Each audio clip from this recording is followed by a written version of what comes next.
Si tu apprécies le contenu Flash Actu Ukraine, n'hésite pas à liker, commenter et à t'abonner. Flash Actu Ukraine, 3 points essentiels à retenir de la journée du 7 juillet 2023.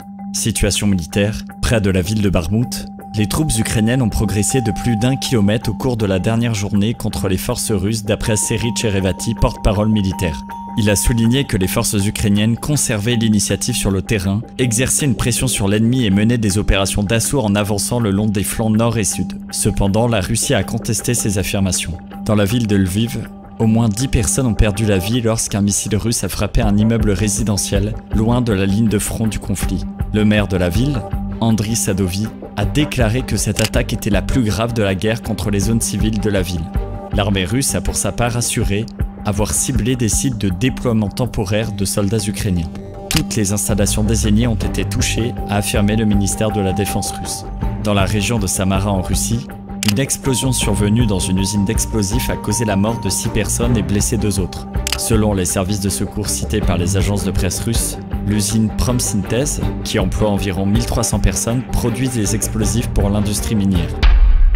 Soutien militaire.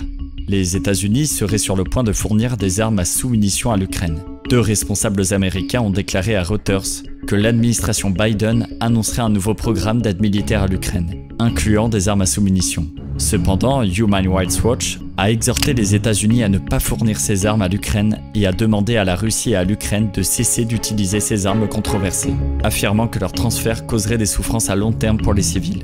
De plus, la ministre allemande des Affaires étrangères, Annalena Baerbock, a déclaré lors d'une conférence sur le climat à Vienne que l'Allemagne ne soutiendrait pas une telle initiative. Par ailleurs, la Roumanie envisage d'ouvrir un centre régional de formation pour les pilotes de F-16 qui serait accessible aux alliés et partenaires de l'OTAN, y compris l'Ukraine.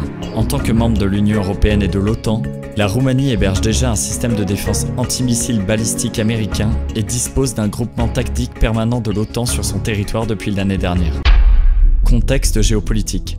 Le directeur général de l'AIEA a déclaré que des progrès étaient réalisés à la centrale nucléaire de Zaporijia en Ukraine. Des inspecteurs ont visité plusieurs sites, y compris des bassins de refroidissement, mais n'ont pas eu accès au toit où le gouvernement ukrainien soupçonne la présence de mines ou d'explosifs placés par les forces russes qui occupent la centrale. Selon un homme d'affaires cité par le Washington Post, Evgeny Prigojine est retourné à Saint-Pétersbourg pour récupérer l'argent et les armes qui avaient été saisies par les services de sécurité russes.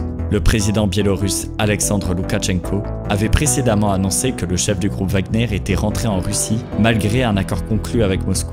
Le Kremlin semble avoir donné à Prigojine du temps pour régler ses affaires en Russie, qui étaient en lien direct avec l'État, selon la politologue Tatiana Stanovaya. Affaire à suivre, à lundi.